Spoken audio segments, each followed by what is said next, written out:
Draw us nearer, nearer to you, O Lord. Psalms 111, verse 1 to 3. Praise the Lord. I will extol the Lord with all my hearts, in the council of the upright and in the assembly. Great are the works of the Lord. They are pondered by all who delight in them. Glorious in majesty are his deeds, and his righteousness endures forever. Shall we pray? Please rise up if you can. Join me in prayer.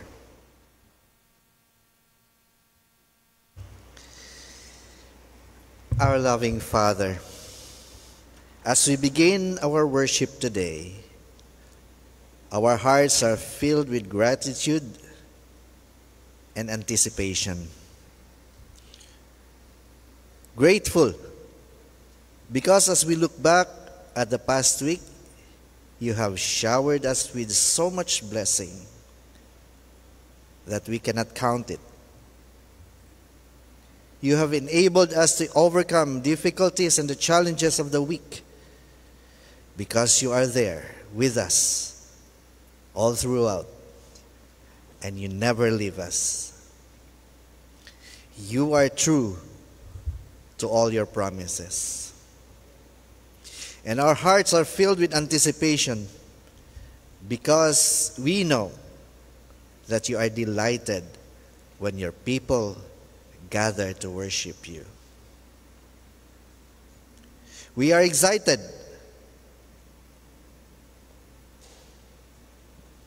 of what you will reveal to us today. Something good is about to happen because you love us unconditionally. So, loving Father, take hold of our heart, and may this be a moment that we can just keep still in your presence and welcome your Holy Spirit as it will reveal what it intends for us today. In Jesus' name, Amen. Manatili po tayong nakatayo kung kaya pa po ng mga tuhod. Ayan. Magandang unang linggo ng Marso. Pwede niyo po bang batiin ang inyong mga katabi ng isang magandang umaga? Ayan. Wow. Ganda ng smiles ng bawat isa. At patuloy po nating manatili po ang ating mga ngiti dahil tayo po ay aawit ng mga papuring awit sa ating Panginoon. Dahil siya lang po ang dapat talaga nating papurihan. Siya ang ating great God and Redeemer. Una po nating awitin ang We Praise Thee, O God. 3 verses lang po yan. And then, Blessed be the name. 4 verses po. Nawa ay maawit nyo po ng with joy and excitement as we sing praises to our God. Blessed God, our Father. Amen? Okay. Nawa alam nyo po ito. Ready? Sing. We praise Thee, O God, our Redeemer, Creator, in grateful devotion our tribute we bring. We lay it before Thee, we kneel and adore Thee, we bless Thy holy name, glad praises we sing.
Blessed be thy name. I hope mas marami po nakakaalam nito. Sino po nakakaalam nito? Ay, very few. Okay. May I ask the pianist to play one verse para you can sing along with us. Verse 1 po muna. I will sing. Oh, praise to Him who reigns above in majesty supreme, who gave His Son for man to die, that He might man redeem. Blessed be the name, blessed be the name, blessed be the name of the Lord. Blessed be the name, blessed be the name, blessed be the name of the Lord. Okay, medyo okay na po? Ulitin po natin ang verse 1 and then verse 2, parang konti pa yung mga kalalakihan. Sige, lahat na lang po, awitin natin para mas malakas. Ready? Start from verse 1 again. Ready? Sing. All praise to Him who reigns above in majesty supreme, who gave His Son for man to die, that He might man redeem. Blessed be the name, blessed be the name, blessed be the name of the Lord. Blessed be the name, blessed be the name, blessed be the name of the Lord. 2. His name above all names shall stand, exalted more and more. At God the Father's own right hand, where angel hosts adore. Blessed be the name, blessed be the name, blessed be the name of the Lord. Blessed be the name, blessed be the name, blessed be the name of the Lord. Redeemer, Savior, friend of man, once ruined by the fall, thou hast devised salvation's plan, for thou hast died for all. Blessed be the name, blessed be the name, blessed be the name of the Lord. Blessed be the name, blessed be the name, blessed be the name of the Lord. His name shall be the Counselor, the mighty Prince of Peace. All earth's kingdoms conqueror, whose reign shall never cease. Blessed be the name, blessed be the name, blessed be the name of the Lord. Blessed be the name, blessed be the name, blessed be the name of the Lord. Please be seated. Thank you.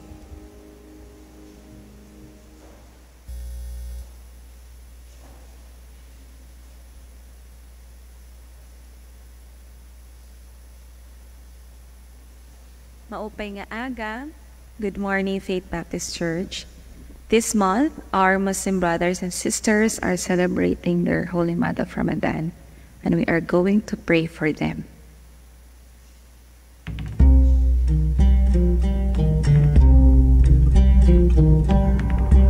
This is Kamal Salim. I was a Muslim radical. I was sent by the Muslim Brotherhood to infiltrate the very fiber of this civilization and change it from within. But the God of Abraham and Isaac and Jacob turned me around and changed my heart. And today, I'm born again to celebrate the glory of the Lord for the nations. Holy Father, we thank you right now as we come before you to pray for this Muslim world. We thank you according to your promises in the book of Joel. In the last days that you pour out your spirit on all flesh, and sons and daughters shall prophesy, and your old men will dream dreams, and young men will have vision, even the maid servants. So Father God, we thank you right now. We pray that you open the eyes and the ears of their understanding to the gospel of good news and of Jesus Christ. Father God, your word said that the God of this age has blinded the minds of the unbelievers so that they cannot see the light of the gospel that displays the glory of Christ, who is the image of God. Father God, I pray right now that your men and women, Father God, will reach the Muslims to open the eyes and the ears of their understanding. Your name is Jehovah Shammah, the Lord who hears. And we ask you to hear the cry of your sons and daughters, the Christians, Father God, that they cry by night and day, that you would save the Muslim men and women. And we pray, Father God, that you will set them free from all that hold them back from coming to you. Dreams and visions from heaven that will come upon these brothers and sisters out there that they have not received you yet, that they will come to know you and seek after you and run after you, Father God, that you open the floodgates of heaven and pour out your blessings, that they will come from every nation and tongue, from every generation, every age, Father God, every ethnicity, that you set them free from the law of sin and death and the law of bondage and slavery. I thank you for missionaries, men and women that you sent to be a salt and light in the last days.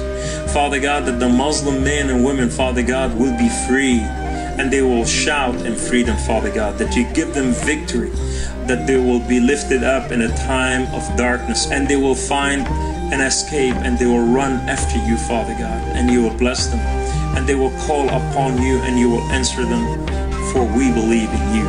And we thank you, Father, as we pray all this in Jesus' holy and mighty name. Amen. While increasing millions are turning to Muhammad instead of Christ, Jesus continues to lovingly reveal himself to seeking hearts. Let's pray for Muslims to encounter Jesus Christ through visions, dreams, and faithful witnesses. Pray for courage and perseverance to follow Jesus when it means loss of family, future, and even life. Pray for all efforts to silence the gospel to instead propel it across the Muslim world. Let's all come in prayer.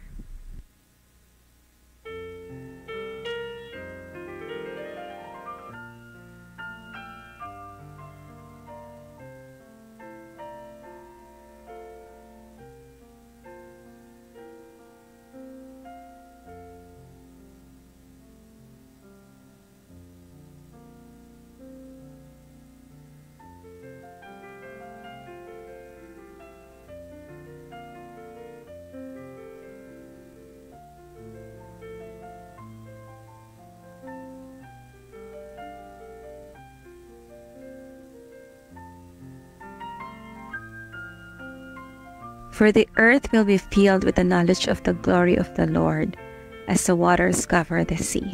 Habakkuk 2:14. Heavenly Father, we lift up the Muslim world before you, knowing that Jesus loves each and every soul. We ask that you reveal yourself to those who are seeking through dreams, visions, and witness of faithful believers. Please grant courage and perseverance to those who choose to follow Christ, even when it costs them everything. Let every effort to silence the gospel instead become a means for its spread, that your truth may shine brightly across the nations. We trust in you, in Jesus' name. Amen. For our praise and prayer, thank God for the church brand new van. Pray also for the realization of the FBC Development Center. May God's wisdom guide the committees and council in their decisions. And may He richly provide for these projects, including the monthly amortization of the van. Also praise God for Amy Marquez, who was discharged last Sunday. Pray for her continued recovery as she undergoes physical therapy for her shoulder, back pains, and for her heart rate to normalize. Let's pray.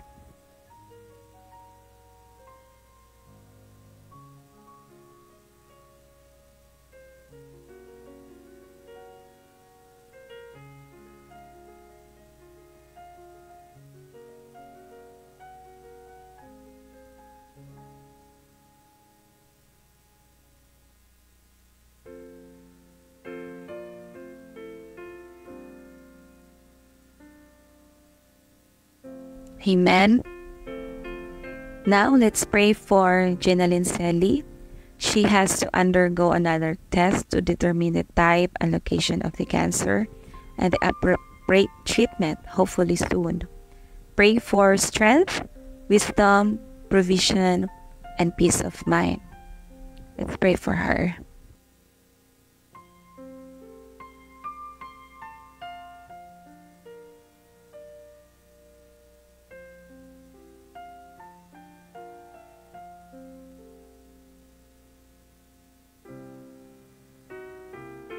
Let's continue to pray for healing and swift recovery for Evelyn Villaflor, Kim De Mayo, Jessica Velasco, Teacher Kim Murillo, Manay Juliet Yambao, and Federico Lunero and Judy Anyang, and Grace Ortiel Herrera, Monmon Cotauco, Filimon Alejandro, Evaristo Molina, Gemma Marasigan, and Dr. Pete Banyas. And those whom you know are sick, let's remember them in prayer.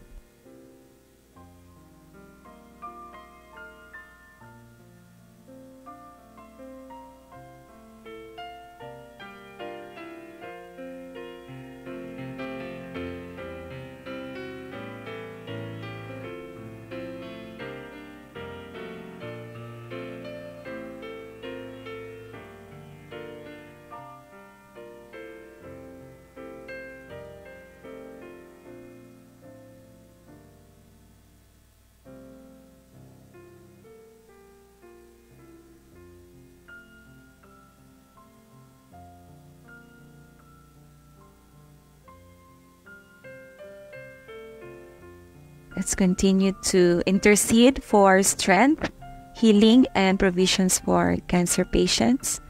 Nap de los Santos, a senior, Joy Conanan, Hilbert Halbuena, Viola Grace Kamain, Maxi Del Mundo, Lori Joy Pahariliaga, Jaden Cardinal, Hersa Faith Conato, Gigi Salvio, Admer Fondano, Christine Lee, Iris Chan, Mary Ann Chico Moico, Ruel Arlegui, and let's pray for strength and peace for their families as well. Let's pray.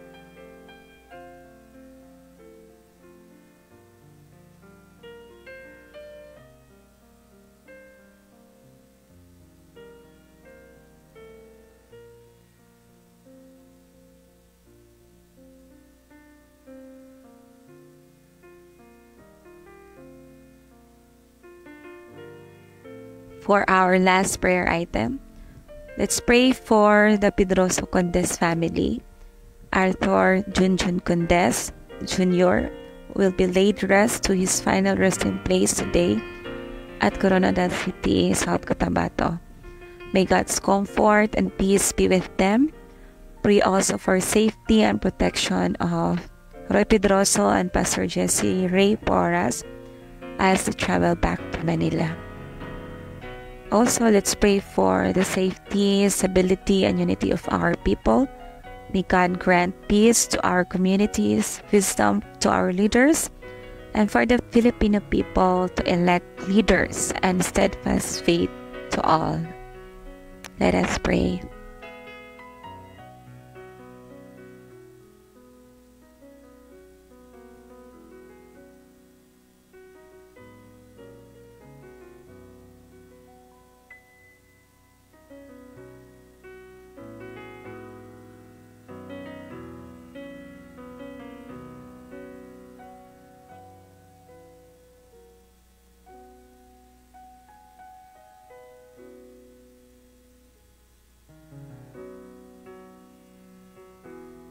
Heavenly Father, we thank you for your abundant blessings and provisions. We pray for your continued guidance, and may you grant wisdom to those who are making decisions in our church and also for our pastors, oh God. We lift up those also in need of healing, strength, and provision. May you comfort and restore them. Restoration be upon them. We pray for the grieving families. Surround these grieving families with your peace and grant them, those who are traveling, safe po sila makauwi. We also pray for unity and stability and wisdom for our nation and its leader, lalo na sa upcoming election. Pray, Lord, righteousness will prevail, O God.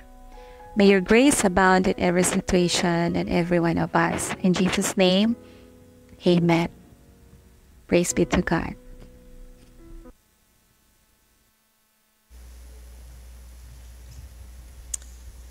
Amen. Thank you, Sister Jackie, for leading our intercessory prayer this morning. Jacqueline Orlandes Villanueva is one of our supported missionaries with InterVarsity Christian Fellowship.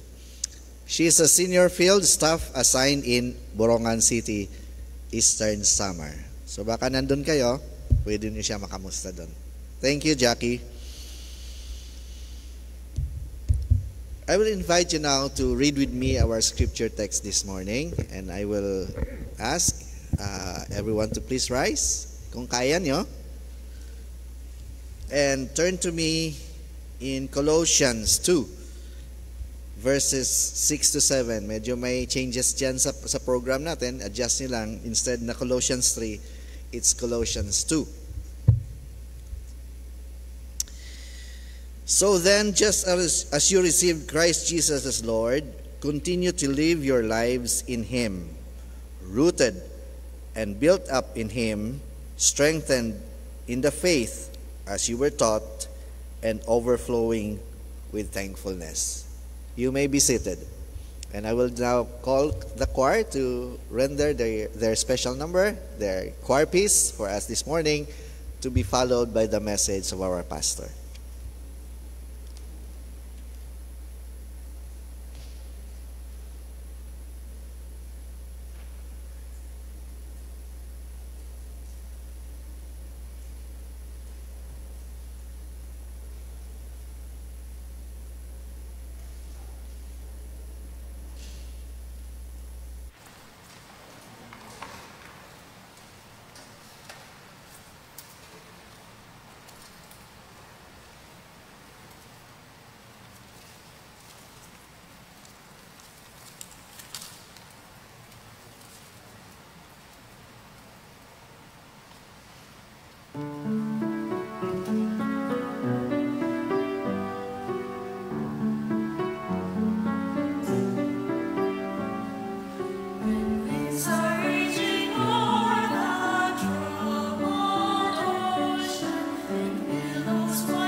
Good morning po sa ating lahat.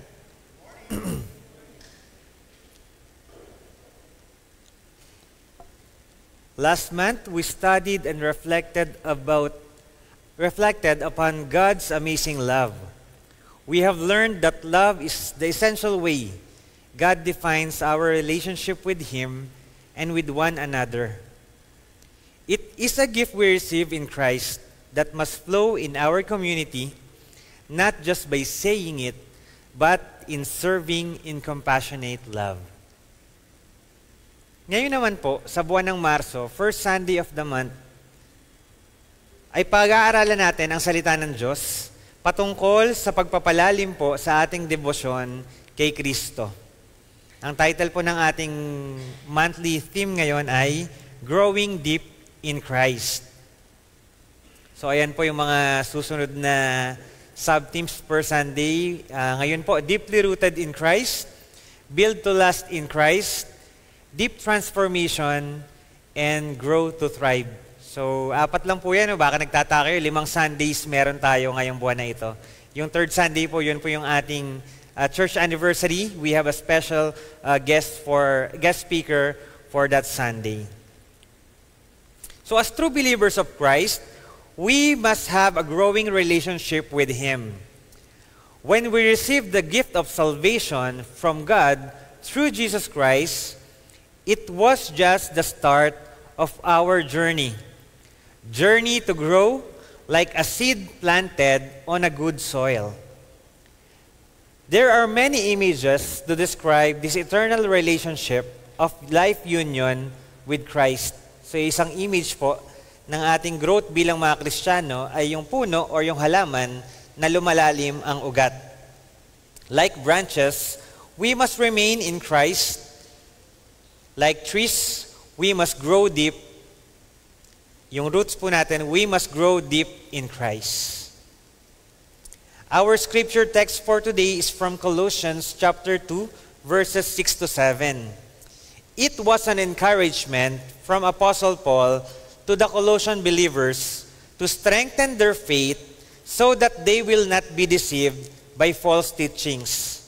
So, nung panahon po ni Apostle Paul at ng mga Kristiyano nung early Christian years, marami pong kasi ibang mga nagtuturo ng hindi naman tama doon sa accurate na turo ni Jesus Christ.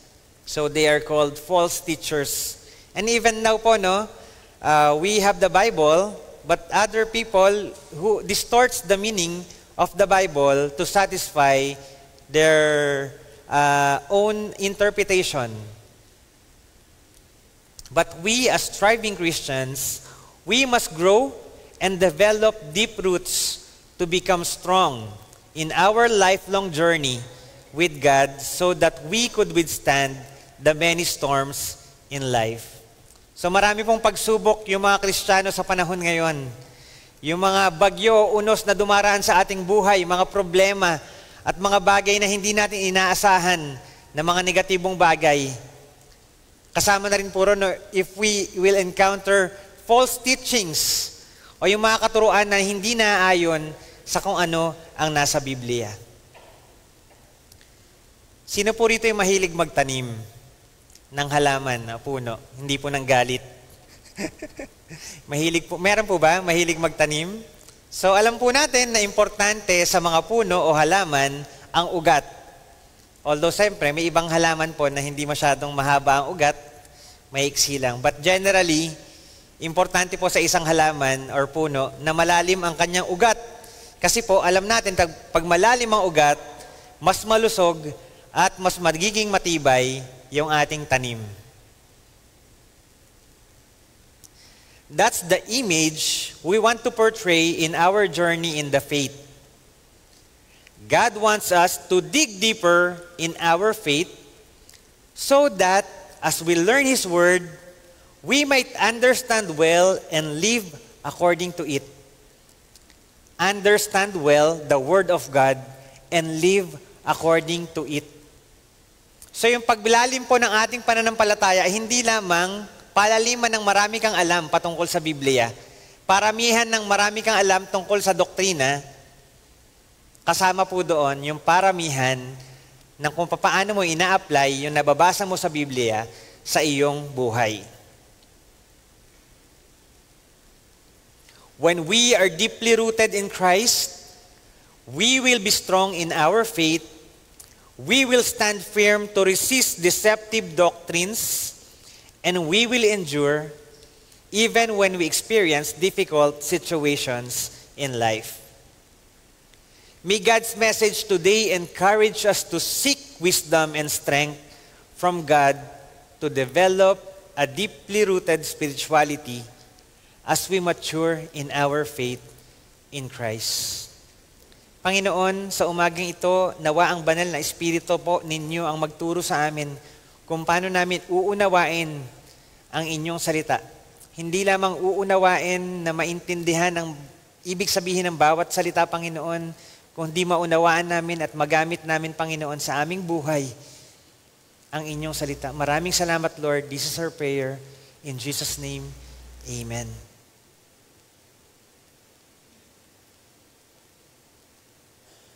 Deeply rooted in Christ. Our first point is remain in Christ.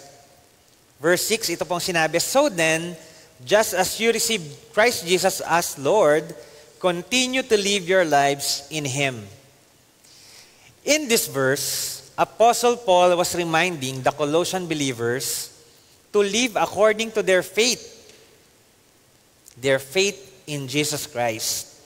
When they received Jesus, His teachings, His life, and His lordship, they also received the fullness of life. Living our lives in Jesus means living in holiness, being set apart, chosen to live a holy life. Sa panahon po natin ngayon, mahirap mamuhay sa kabanalan kasi ang puwersa ng kadiliman ay naghahasik po ng kasamaan. Kung tayo pong mga Christians ay excited na mag-evangelize, magdala ng kabutihan at kapayapaan na galing sa ating Panginoon, ganun din po ang kaaway. Excited din sila para ipalaganap ang kasamaan, ang korupsyon, at guluhin ang ating mga buhay na mapayapa. Sino po rito yung excited na mag-aral ng salita ng Diyos? Excited na i-share yung natutunan niya sa Biblia sa kanyang mga kaibigan, sa kanyang mga kapamilya. Ipagpatuloy po natin yun. Kasi on the other side, yung kaaway, yung diablo, is also doing things that destroys family, destroys friendship. Marami pong ginagawa ang kaaway para sirain yung fuller life na gusto ng Panginoon para po sa atin. So we spread the good news of God. We share His word. We share His love to our neighbors. 1 Peter chapter 5 verses 8 to 9, ito pong sinabi, be alert and sober mind. Your enemy, the devil, prowls around like a roaring lion looking for someone to devour. Resist him, standing firm in the faith, because you know that the family of believers throughout the world is undergoing the same kind of suffering. We might not encounter the devil like when Jesus was tempted in the wilderness. Di ba po si Jesus nung nagpunta sa wilderness para mag-prayer and fasting, lumabas po si Satan, yung diablo, no? Kinausap siya at tinempt siya. So sa panahon po ngayon, parang hindi natin may experience na nalalabas yung diablo sa closet mo, tapos kakausapin ka, itetempt ka na magnakaw ka, gumawa ka ng masama, magsalita ka ng hindi tama, parang hindi po natin yung may experience, no? Hindi lalabas yung diablo kung saan man susulpot. But every day, we enter in situations when we need to choose to obey God or to disobey Him. If we choose God, we set aside our own desires. But if we disobey Him, we satisfy our own sinful desires. Ano po bang gusto natin? Yung hindi tayo ma-fulfill o hindi tayo ma-satisfy sa ating gustong mangyari sa buhay, o ma-satisfy yung gusto natin, mga pangarap nating pangsarili sa ating buhay.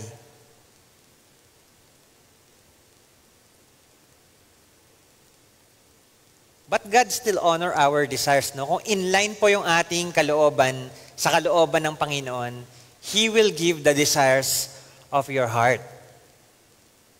But sometimes our desire becomes selfish desires para lamang sa ating ikabubuti at hindi para sa ikadadakila ng Panginoon.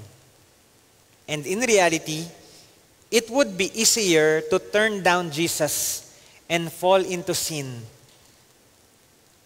if our understanding of our faith is shallow. Kung medyo mababaw po yung ating pagkakaunawa sa ating pananampalataya about sa grace ni Lord, about sa love ni Lord, madali po tayong magkakasala kasi po ang sarap magkasala.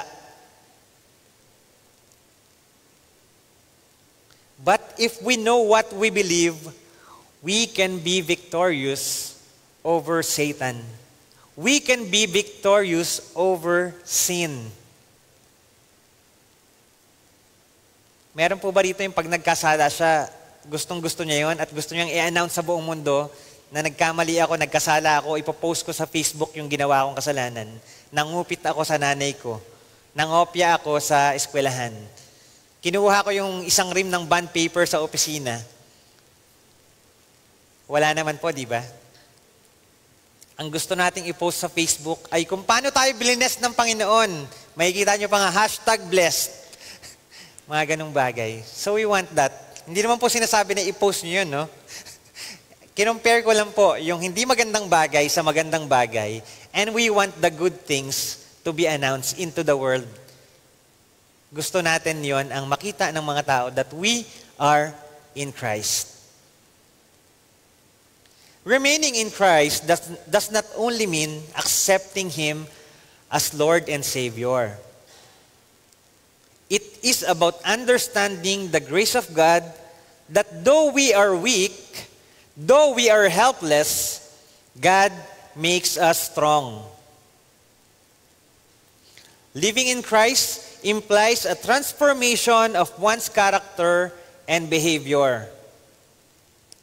It's about striving to become more like Jesus, reflecting His love, compassion, and humility. This involves a process of spiritual growth, seeking and shifting our priorities in line to the will of God in us.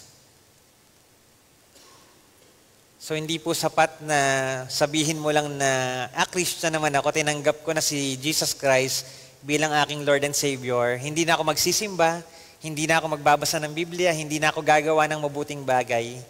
That's not enough. Because living in Christ means being transformed. Babaguhin po ng Panginoon. Yung dating ikaw na makasalanan, babaguhin niya. Gagawin kanyang banal.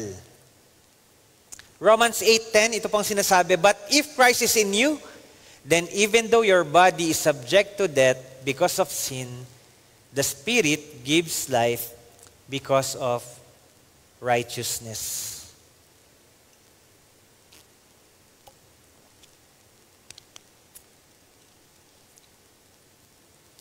For us Christians, living in Christ provides a sense of purpose and meaning in life. Nung college po ako, meron akong classmate. Sabi niya, gusto niya raw mag-join sa IBCF. Kasi po, alam niya na nag-IBCF ako eh. Pero hindi ko siya niyayaya masyado. Sabi niya, gusto niya mag-join sa organization na sinasalihan ko. Kasi nafe-feel daw niya na masaya naman siya sa buhay, pero parang may kulang daw sa kanya. Parang may kulang na hindi niya ma-explain. Walang purpose yung kanyang buhay, walang meaning ang kanyang buhay. Ginagawa lang niya yung mga bagay-bagay according lang sa kung paano dumating, kung paano mangyari. But to us, who knows Christ, who knows our faith, we are living in Him, alam po natin yung ating eternal destination and our eternal value. Hindi ka lang nag-aaral para makagraduate, makatapos, at makapaghanap ng trabaho na malaki ang sweldo. Hindi ka lang nag-work para i-fulfill yung iyong mga pangarap sa buhay. Hindi ka lang nagpupunta sa simbahan para isatisfy yung iyong sarili, makarinig ng mga gandang awitin, makakain ng libreng pananghalian. But you are here to serve God, to glorify Him. And that is our purpose, the meaning of our life. Being Christian is about understanding that one's life has significance within God's larger plan. It also gives us the hope of eternal life. Therefore, let us remain in Christ. Let us live out our faith and walk in the path of righteousness, so that people will see the light of God in us. Let us grow deep in our faith in Christ by studying His Word, by living a life of prayer, by fellowship with fellow believers, and living as Christian witnesses in the world.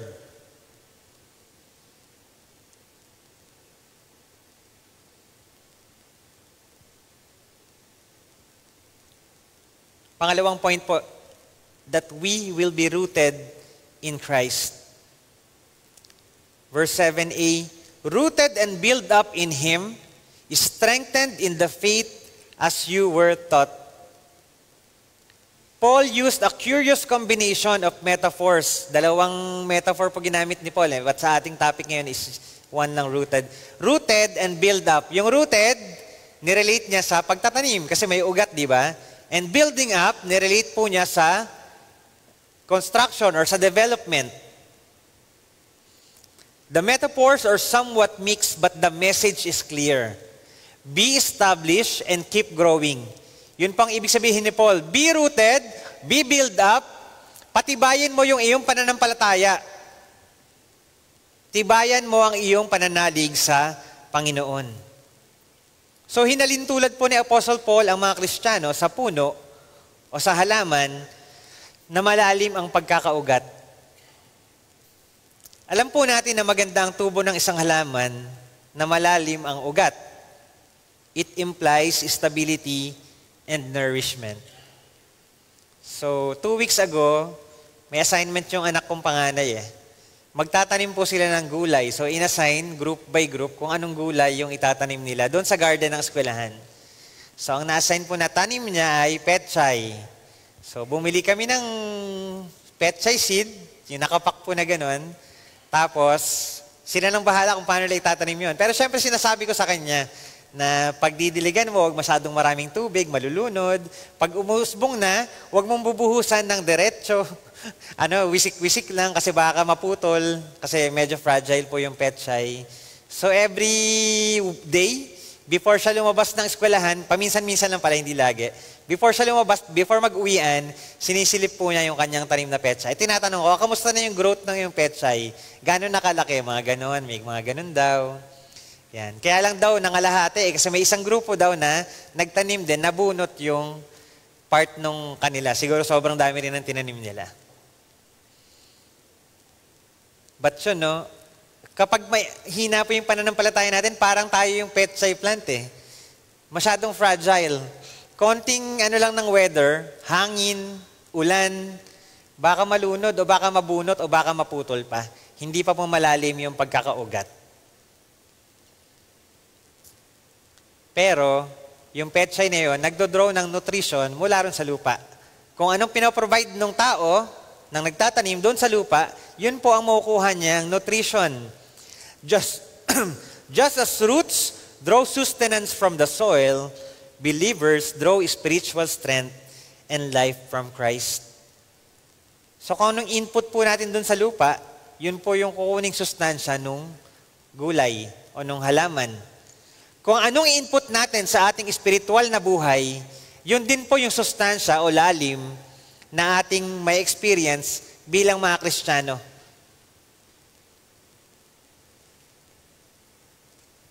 This speaks to a deep personal relationship with Christ.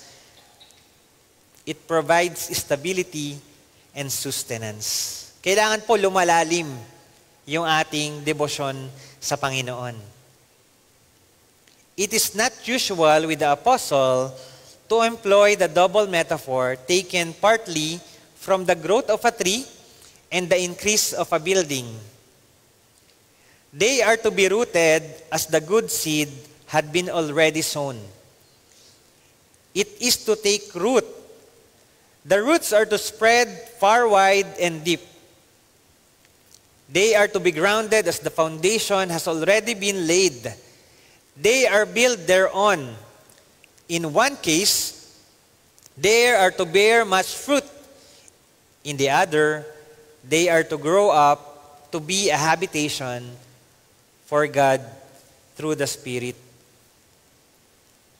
Part of our spiritual strengthening is knowing God's Word. Kaya po, meron dapat tayong personal study ng salita ng Diyos. So, ang tawag po ng iba ron, devotional or devotion, o kaya naman quiet time. Yung magsaset po tayo ng oras bawat araw para magbasa ng Biblia at unawain kung paano tayo magiging masunurin dun sa binasa nating talata o verses sa Biblia. This also includes understanding deeper doctrinal truths about our faith in Jesus Christ. Yun, yung mga Trinity, Lordship of Jesus Christ, Kingdom of God, mga ganong terminology po, no? Medyo lumalalim yung usapan pag yun ang topic.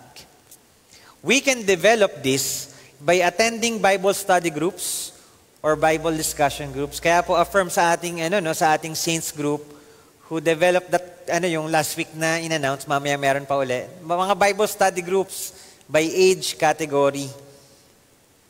Kasi po kung lagi lang tayo makikinig ng sermon ng pastor, wala namang interaction. Hindi niyo po wala masyadong discussion. Ako lang lagi nagsasalita. But if you will join a Bible study group, yung early morning before mag-start yung service, you can engage. Yung may mga questions kayo na hindi nyo pwedeng itanong sa akin ngayon, pwede nyo itanong sa teachers ninyo doon sa Bible study. So that's part of our being rooted. That's part of growing up as Christians. But knowing doctrines and deep theological ideas are not enough. Hindi po sapat yon. Kahit umattend ka ng Bible study every week, walang paltos, it's not enough. Because we need to live out the teachings of our Lord Jesus Christ. Aanhin mo yung daming alam mo sa Biblia, kung hindi mo naman ipinapamuhay, bali wala po yun. The best result of studying the Bible is the transformation of life. Hindi po best yung resulta na natuto ka ng maraming Bible passage at kaya mong i-explain lahat yon. Ang the best pong resulta ng pagba-Bible study mo ay yung buhay mo binabago ng banal na Espiritu. Therefore, being rooted in Christ means being changed from the life far away from the Lord to a life in Jesus, with Jesus, and for Jesus.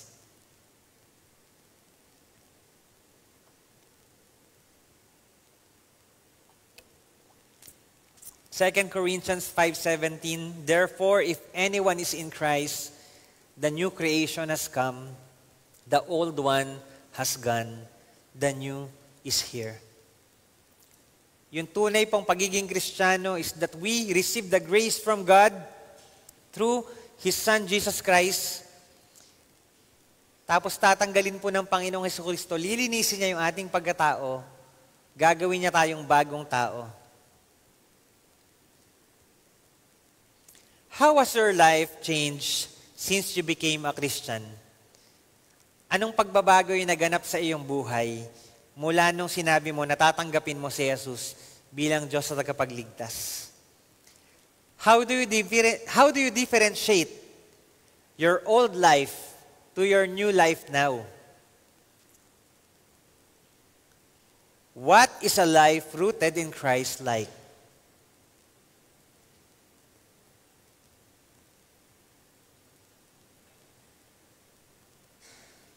And finally, rejoice in Christ. Sabi po sa verse 7b, and overflowing with thankfulness. Being joyful in Christ describes a natural result of a life that is rooted in Christ. A genuine relationship with Jesus leads to a heart that is filled with gratitude. This thankfulness is not just a feeling, it's an overflowing expression of appreciation for God's grace and blessing. It is a natural response. It is a natural response to the understanding of the gift of salvation. So when we receive Jesus Christ as Lord and Savior, we receive the grace of God. Ang natural response po natin yun ay masasayahan tayo. Matutuwa po tayo. Hindi po ba? Meron po ba rito nung naging Christian siya, bigla siyang lumungkot? Pwede po, kasi baka may pinagdaan ng problema. Pero, generally, when we receive the Spirit of God, the grace of God, we will feel blessed. We will feel thankful. We will feel joyful. So masaya po ba kayo na kayo ay ligtas na mula sa kapahamakan ng kasalanan? Kasi sabi sa Bible verse, for the wages of sin is death. But the gift of God is eternal life through Christ Jesus our Lord. If you are happy that you are saved from sin, then you must rejoice because you are an overcomer. Kaya po yung ating Sunday worship service is a celebration of God's goodness in our life. Every week we celebrate, or even every day we celebrate, we thank God for His goodness, for His love, for His grace. That by the power of Christ, we will no longer walk in sin, but walk in the light of God. Kasi po, sabi ko nga po kanina, madali pong gumawa ng kasalanan. Mas masarap gumawa ng kasalanan. Subalit, hindi po masaya ang buhay na makasalanan.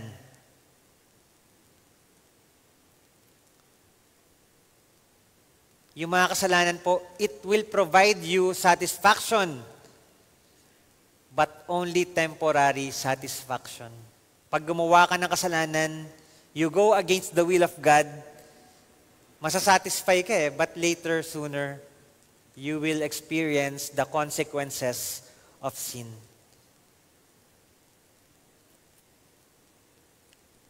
So we must live in righteousness. Matthew chapter 5 verse 6, blessed are those who hunger and thirst for righteousness, for they shall be satisfied.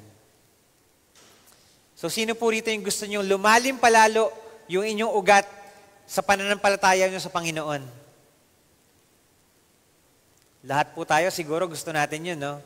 So kailangan daw po ay i-cultivate yung lupa. Kung meron pong hardinero, ang ginagawa niya, binubungkal yung lupa, habang maliit pa yung halaman, bubungkalin niya yun ng konti para po hindi mahihirapan yung ugat na pumailalim at sumiksik doon sa ilalim pa ng lupa. Tama po ba? Meron po ba ritong hardinero o mahilig maghalaman? Yun po siguro, no? Generally, no? Kasi naghahalaman din ako nung bata ako. Mahilig kami magtanim ng aking nanay. So binubungkal namin yung palibot noon para medyo magkakaroon ng hangin, space, and kung ano pa man. But there are challenges. Katulad po ng picture na ito na ipa-flash ni Kuya Jed. Yan. May challenge eh. Minsan hindi naman lahat tayo ay nakaapak o nakatanim sa matabang lupa. May boulder na nakaharang para tayo ay makareceive ng tamang katuruan mula sa Panginoon. Pero kung titignan niyo po itong nasa litrato na puno, grabe ang tindi ng kanyang pinagdaanan para masiksik niya yung ugat niya sa singit ng mga bato at maabot yung lupa kung saan nandoon ang nutrisyon. So tayo po bilang mga Kristiyano, we must endure. Hindi po tayo dapat matakot, hindi po tayo dapat manghina pag dumarating ang problema sa ating buhay. Kailangan nating laliman pa ang ating pananampalataya nang sa gayon maabot po natin yung nutrisyon ng lupa, yung nutrisyon ng presensya ng Panginoon. At lumalim ang ating pananampalataya. At kahit malakas na hangin, kahit mainit na panahon, kahit anong kalamidad ang dumaan sa ating buhay, tayo po'y mananatili sa ating pananampalataya kay Hesukristo. Tayo po'y manalangin. Lord, thank you for your word. Salamat, Panginoon, sa challenge mo, Panginoon, that we must be deeply rooted in you. Lord, dumaan man kami sa mga pagsubok, we pray that by your word and by the Holy Spirit living in us, we can endure. Maraming salamat po, aming Ama. Ito ang aming dalangin sa pangalan ni Jesus. Amen.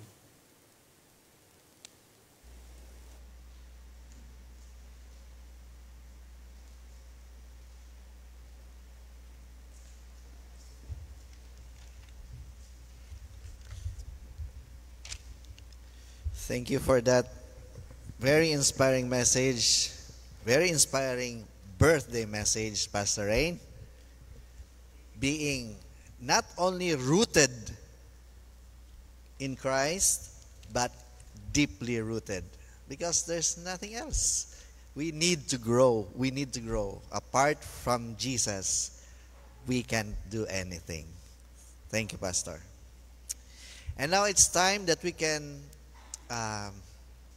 respond to that message. In our own special way, we can offer our gifts, talents, or anything in the Lord by giving our tithes and offering. Malachi 3:10 says,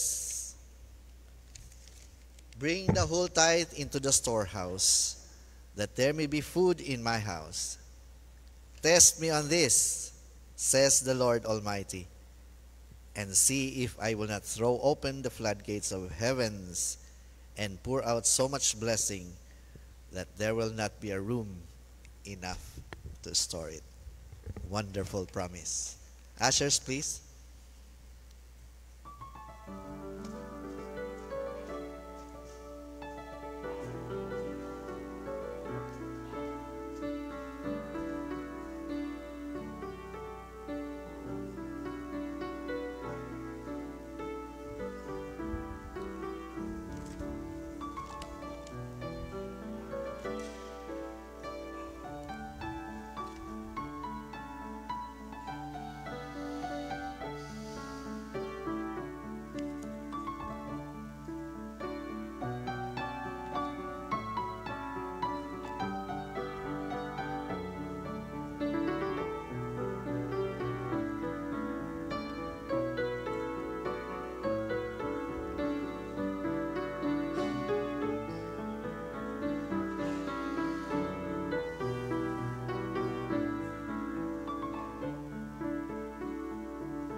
Shall we all rise, please? Praise God from whom blessings flow.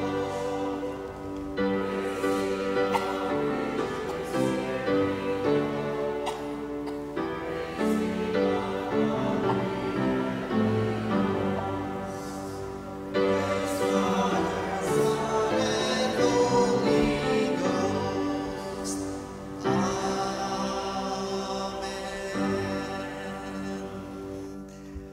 Dear Lord, thank you for this privilege that we can give back to you a portion of what you have afforded us. You are the source of all blessings, our Father. And thank you for this gift that in our own special and simple ways, we can bring this back to you. We just continue to pray that more souls will be brought to your feet because of this. In Jesus' name, amen.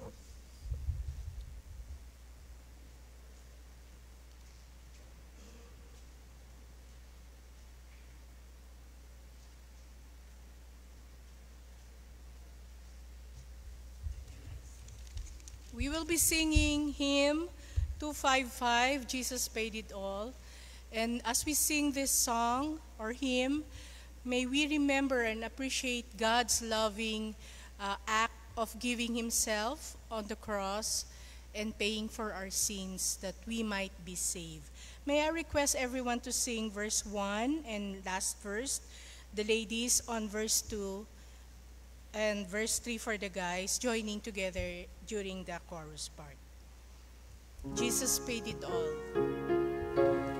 Let's sing from our hearts, singing God's message. I hear the Savior say, thy strength indeed is small. Child of weakness, watch and pray. Find in me thine all in all. Jesus paid it all. All to him I owe. Sin had left a crimson stain.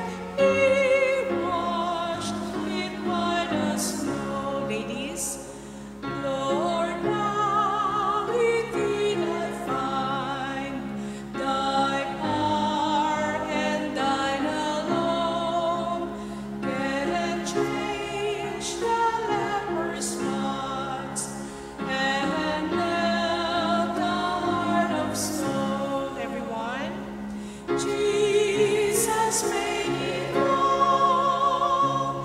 All to him I owe.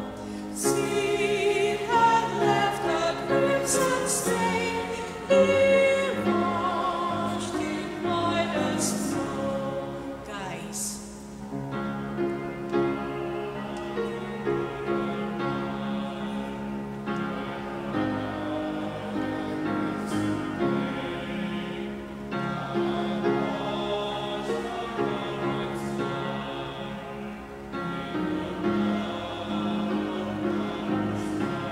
everyone, Jesus paid it all.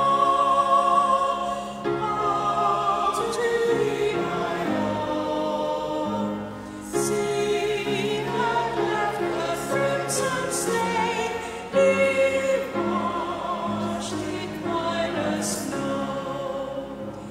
And when before the throne I stand in him complete, Jesus died my song to sing.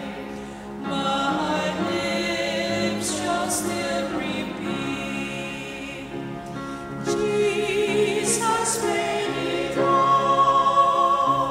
All to him I owe. Sin had left a crimson stain. He washed it white as snow.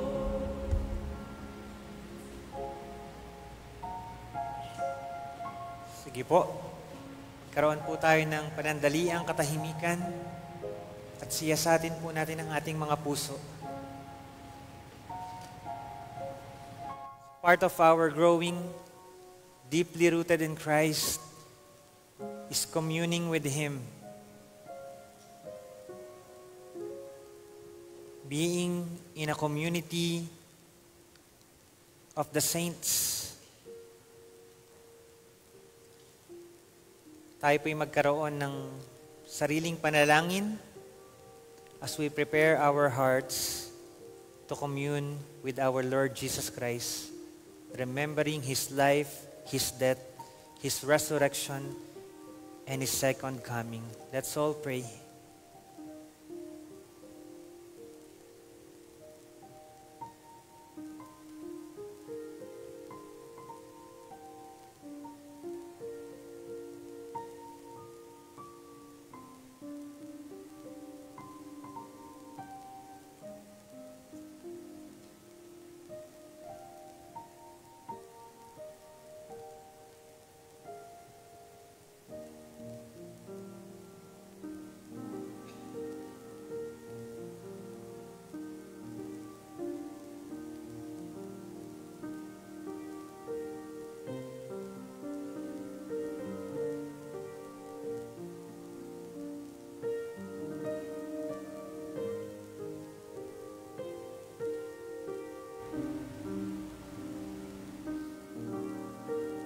Ama naming makapangyarihan sa lahat, kami po'y nagpapasalamat sa iyong pag-ibig sa pamamagitan ng aming Panginoong Hesus. Salamat, Lord, sa katawang binayubay at sa dugong tumagas sa krus ng Kalbaryo upang aming tanggapin ang iyong dakilang pag-ibig, grasya, tang buhay na walang hanggan. Lord, siyasatin niyo po ang aming puso. Patawarin niyo po kami sa aming mga pagkukulang at mga kasalanan.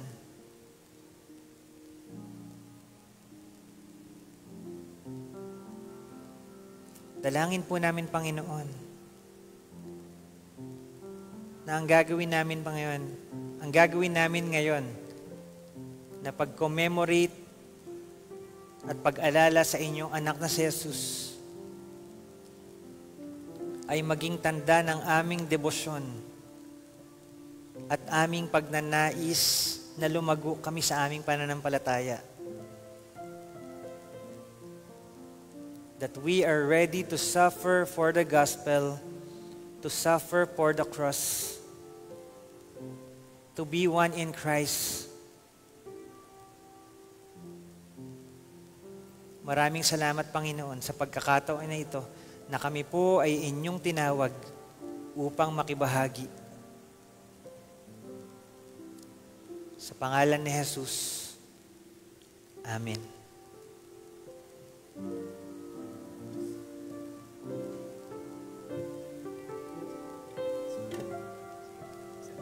Buo po. Sorry.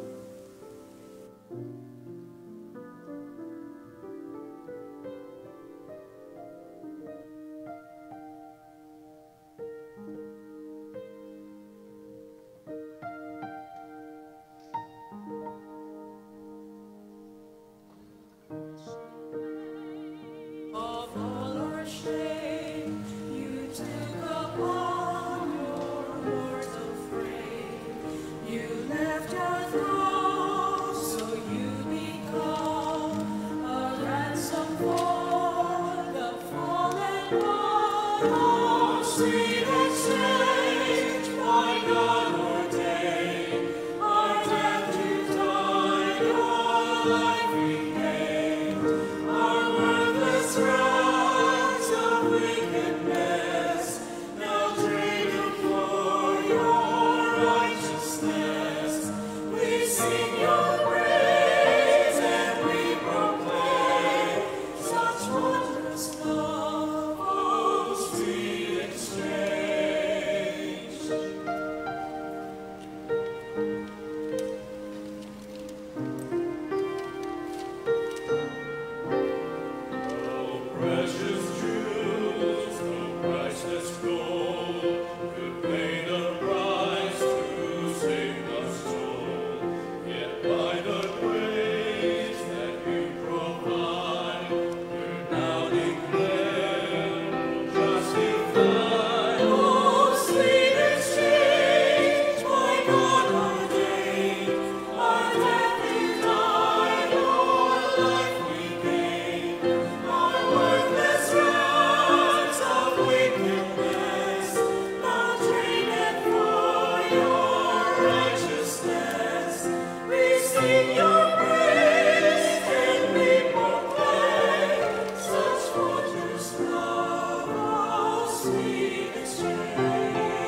For I received from the Lord what I also have delivered to you, that the Lord Jesus, on the night when he was betrayed, took bread, and when he had given thanks, he broke it and said,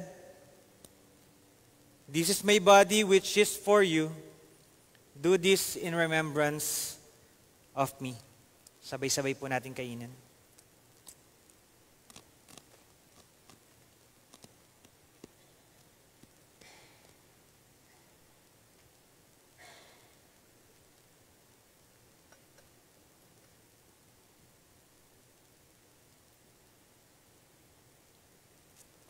In the same way, also took the cup after supper, saying, "This cup is the new covenant in my blood.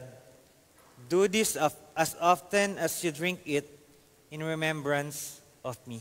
Inumin po natin.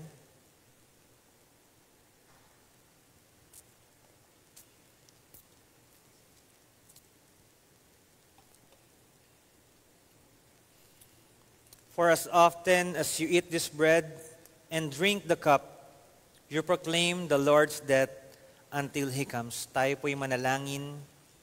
Yes, Lord, marami pong salamat sa katawan at sa dugo ni Jesus na dumanak sa krus ng Kalbaryo. Salamat, Panginoon, sa inyong pag-ibig, sa inyong grasya. This is our prayer in Jesus' name. Amen.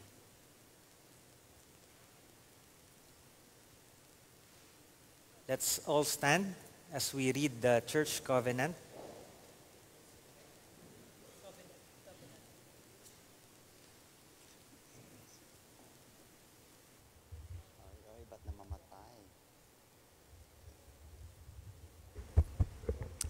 Let's read our church covenant respectively. Having been led by the Spirit of God to profess our faith in Jesus Christ, our Lord and Savior, and having been baptized in the name of the Father, the Son, and the Holy Spirit, we do now solemnly and joyfully affirm our covenant with God and with one another. We are pledged to serve Christ in our Shape of this congregation. We shall endeavor to love one another, to remember one another in prayer, to share each other's joys, and to sustain each other in times of distress. We aspire to be a fellowship of the concerned, where the lost may find Jesus Christ, sinners may find pardon, seekers may find meaning for their lives, and where all who come may find welcome. We shall strive to be responsible church members through faithful attendance, studies, service, and giving. We shall seek to be obedient to Christ in our daily living, and we shall strive for attitudes and actions which will reflect God's Spirit working through us in all relationships with Him. Believing that our bodies are temples of the Holy Spirit, we shall endeavor to avoid experiences and habits which will defile the body and hinder our witness. Bound together in a fellowship of faith with all who confess Jesus Christ as Lord and Savior, we shall pray and labor for a spirit of unity among all Christians. Together? Believing that our call to be a church is a call to be a witness in the world, and we dedicate ourselves anew as servants of the Lord of all life. We shall strive for justice, freedom, dignity, and peace for all people, to be ministers of God's reconciling love. We further pledge our partnership with other Christian bodies that witness with us to the Lordship of Jesus Christ throughout the world. Together, acknowledging our human frailties and constant need of forgiveness, we profess our need of the Holy Spirit and commit our lives to Jesus, and through Him to the care, the judgment, the deliverance, and mercy of Almighty God. Amen. We will sing our closing hymn, and we will collect our benevolence offering. Let's sing verses 1 to 3 of Why Do I Sing About Jesus?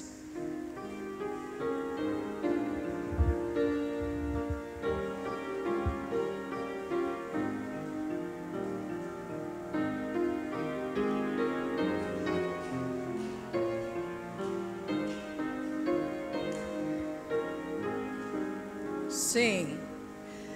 Deep in my heart there's a gladness. Jesus has saved me from sin. Praise to his name, what a Savior. Cleansing without and within. Why do I sing about Jesus? Why is he precious to me? He is my Lord and my Savior. Dying, he set me free. Only a glimpse of his goodness, that was sufficient for me.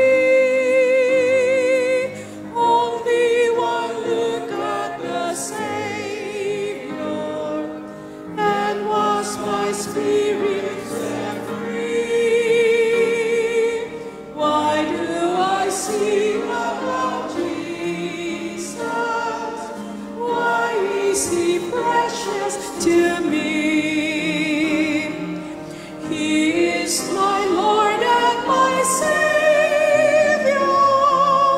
Dying, he set me free.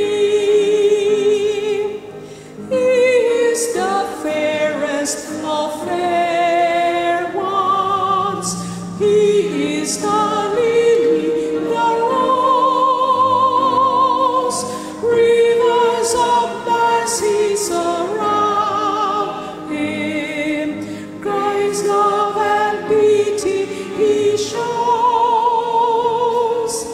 Why do I sing about Jesus? Why is he precious to me? He is my Lord and my Savior. Dying, he set me free.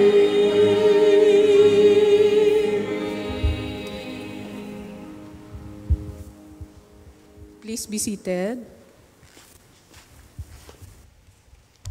Why do I sing about Jesus?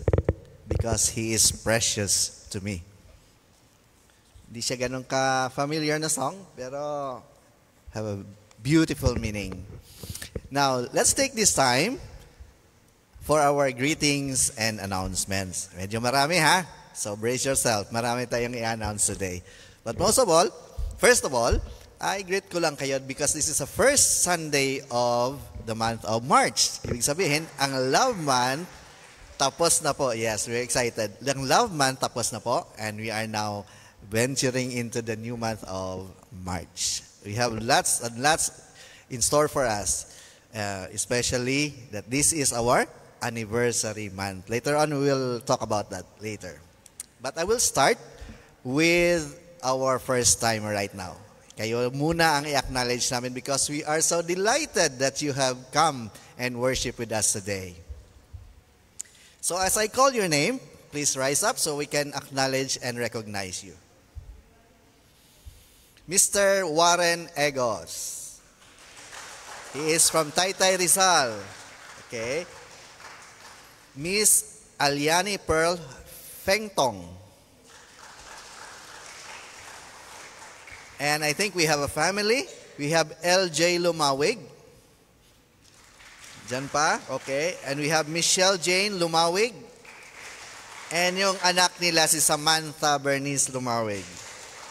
Welcome, welcome. And of course, meron din tayong mga guests sa ating FB Live. And I will acknowledge ang pag-attend ni Miss Florence Tirambulo and Edith Bayubay. We are glad na naka-join kayo sa amin today. Of course, meron tayong mga i-welcome back din because for some time hindi natin sila nakita, but now they are here worshiping with us. Miss Edith Regalado. Please rise. Okay, Miss Edith just celebrated her birthday last February 29. Leap year din siya. And kasama niya is si Melody Regalado. And Troy and Charm Bernas. Okay. Ang dominant family name are the Regalados, no? Nandito yan sila dati sa atin. In fact, baka kamag-anak sila ni Ate Marlene, right? Okay, mga Regalados are, dati nandito yan sila. And we are so glad na nakavisit kayo ngayon sa amin. Welcome, welcome. Alright. Now, sa ating mga announcements, marami. I will start siguro dyan sa ating, sa ating insert, sa ating program. Please don't lose it. Dalhin yan sa bahay. Post it in your refrigerator. Stick it there para na makita nyo and you will be reminded ng ating mga activities for this month. Marami kasi po. 68th anniversary na po ng Faith Baptist Church. Yes, praise the Lord. Let's give the Lord a round of applause.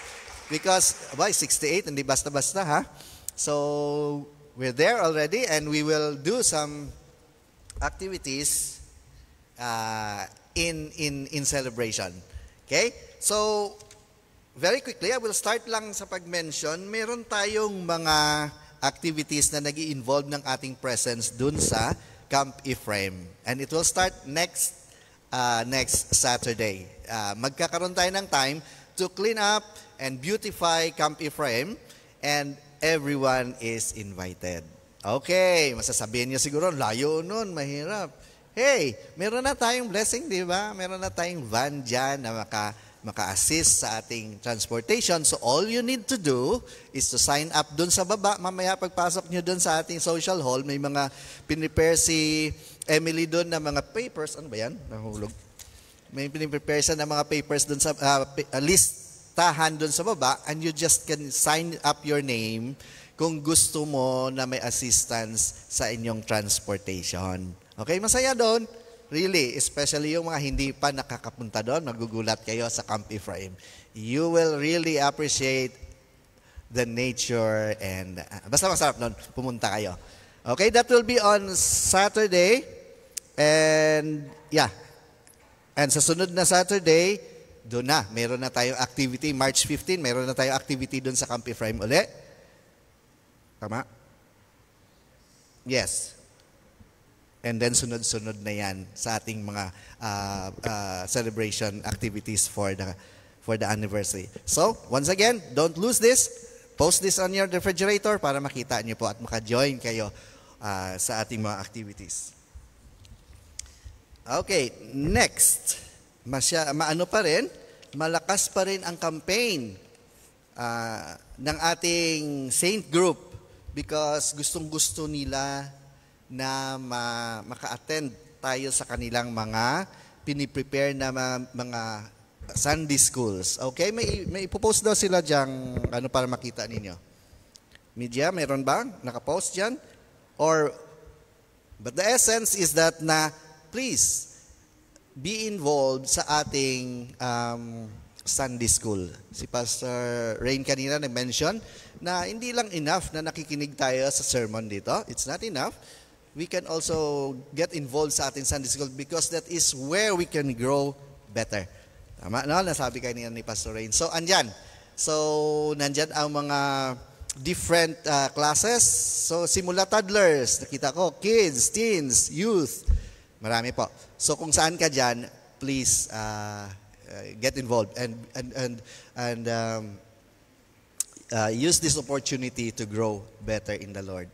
Kung gusto mo naman mag-teach, don't hesitate to contact Teacher Lilian para ma-enlist ka. Huwag itago yung mga talent na yan pag-teach, ha? Okay. It's all for the Lord. Alright. And all the rest, pakibasa na lang din dyan sa mga announcement natin sa ating program. Very important. I will go now to the greetings of our birthdays. Okay, magsa-celebrate sila for this week. And who are those people?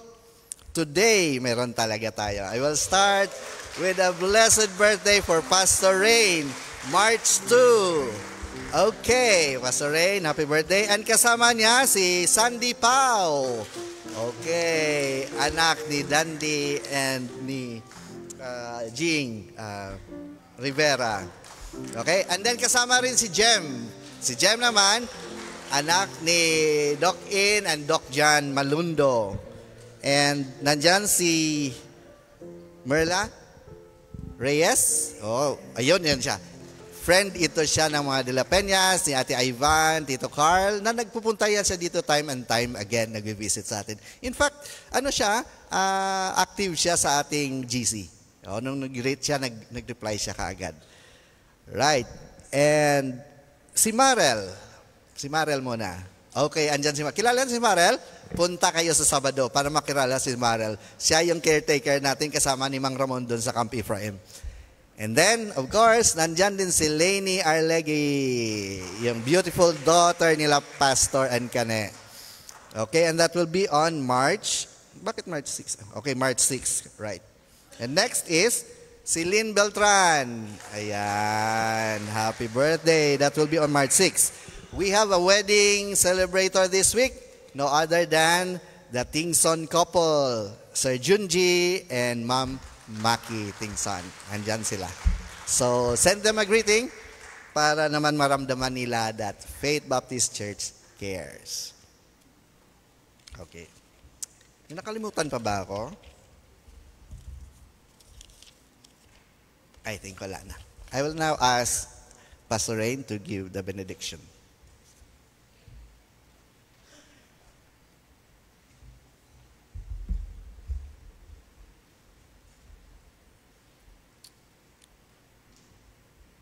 Magsitayo po tayong lahat.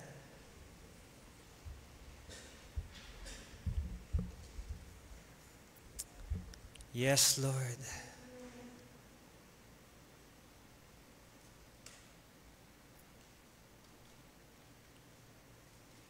Let's spend this moment to pray for one another. Pag-pray mo po yung person on your left and on your right. I'll give you 1 minute to pray for one another. Let's all pray.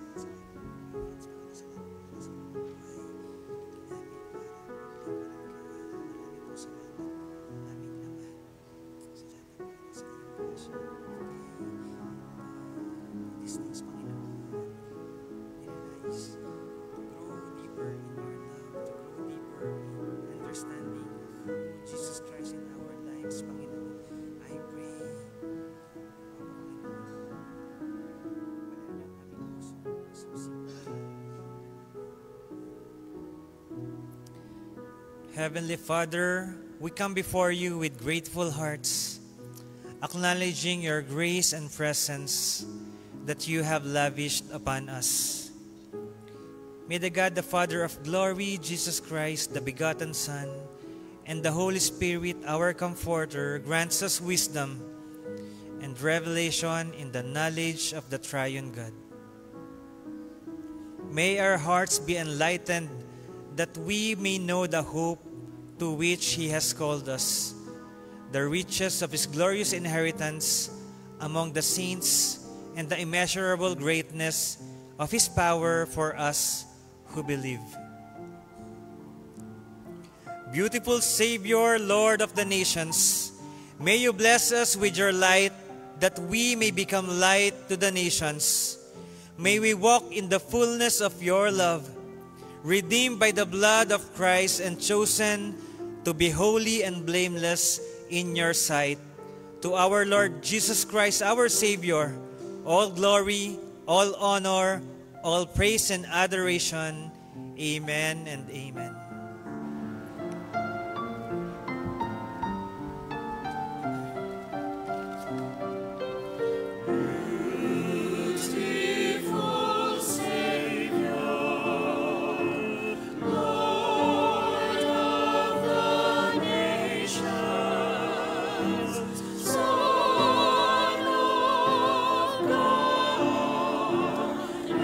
Son of man.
the worship has ended.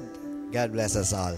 Yung mga first-timers and guests, please join us sa lunch fellowship sa baba. Thank you and God bless you all.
The last man standing.